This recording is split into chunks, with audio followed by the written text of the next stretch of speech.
नमस्कार, आपके साथ मैं हूं सपना मदेश और आप देख रहे हैं जगत न्यूज 24। तो आइए शुरुआत करते हैं कुछ खास खबरों से। गुजरात तापी जिले के उच्छल में हुई हाई लेवल मीटिंग सुंदरपुर की चारागाह की जमीन बचाने और EMRS स्कूल को दूसरी जगह शिफ्ट करने पर गंभीर मंथन। बड़े अधिकारियों की मौजूदगी, राज्य मंत्री डॉक्टर जयराम भाई गामित और जिला कलेक्टर देव चौधरी की खास मौजूदगी। चारागाह की जमीन बचाओ अभियान। सुंदरपुर गांव के पशुपालकों के लिए जीवन रेखा। चारागाह की जमीन को कहीं और देने का गांव वालों ने कड़ा विरोध किया है। प्रशासन के सामने मांगे। खेल के मैदान में हुए भ्रष्टाचार की जांच और ग्राम सभा के प्रस्ताव को लागू करने के मुद्दे पर प्रेजेंटेशन। तापी जिले के उच्छल तालुका के सुंदरपुर गांव की चारागाह की जमीन बचाने और EMRS स्कूल को दूसरी जगह शिफ्ट करने जैसे बहुत जरूरी और संवेदनशील मुद्दों पर उच्छल मामलेदार ऑफिस के कॉन्फ्रेंस हॉल में एक हाई लेवल मीटिंग हुई। इस खास मीटिंग में राज्य मंत्री डॉक्टर जयराम भाई गामित, तापी डिस्ट्रिक्ट कलेक्टर देव चौधरी, निजार प्रांत अधिकारी, डिस्ट्रिक्ट डेवलपमेंट ऑफिसर, मामलेदार और तालुका डेवलपमेंट ऑफिसर के साथ साथ टॉप एडमिनिस्ट्रेटिव ऑफिसर मौजूद थे। सुंदरपुर गांव की बड़ी संख्या में गांव वालों ने भी इस मीटिंग में हिस्सा लिया और खुले मंच पर अपना दर्द और गुस्सा जाहिर किया। उच्छल से प्रदीप पल्लवी की रिपोर्ट।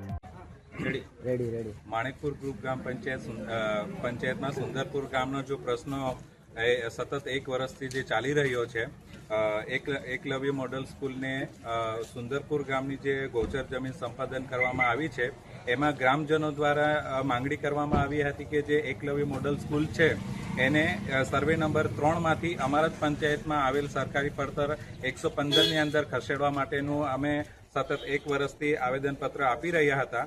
એ દરમિયાન અમે એ વિષયને લઈને આજે કલેક્ટર શ્રી ઉચ્છલ ખાતે આ વિષયનું નિરાકરણ માટે આવ્યા હતા અને અમારી જે બેઠક થઈ છે એની અંદર અમે કલેક્ટર શ્રી અને જિલ્લા વિકાસ અધિકારી અને પ્રાંત સાહેબ શ્રી નિઝર અને ટીડીઓ સાહેબ અને આ તમામ અધિકારીઓ સાથે મીટિંગની અંદર અમે એમને જણાવ્યું છે કે આ જે એકલવ્ય મોડલ સ્કૂલ છે એ અમારા જ પંચાયતની 115ની અંદર ખસેડવા માટે અમારો 5મી જૂન 2026ના રોજ ગ્રામસભાનો સર્વાનુમતે ઠરાવ પણ થયો છે અને સીઓમાં એટલે કે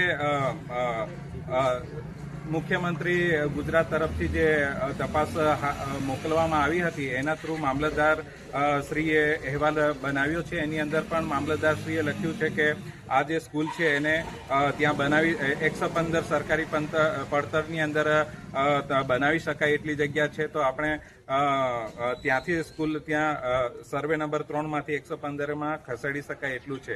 એટલે અમે યોગ્ય રજૂઆત કરી દીધી છે અને સાંભળી છે અને એનો યોગ્ય નિકાલ કરશે એવી વાત થઈ છે।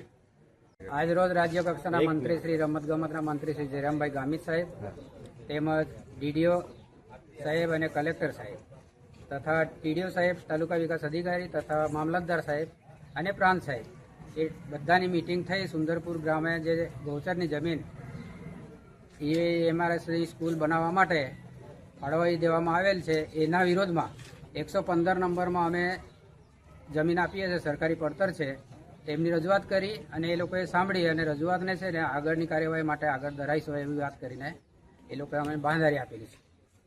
ऐसे ही अपडेट्स के लिए देखते रहें जगत न्यूज 24 और हाँ, हमारे चैनल को लाइक, शेयर और सब्सक्राइब करना बिल्कुल ना भूलें।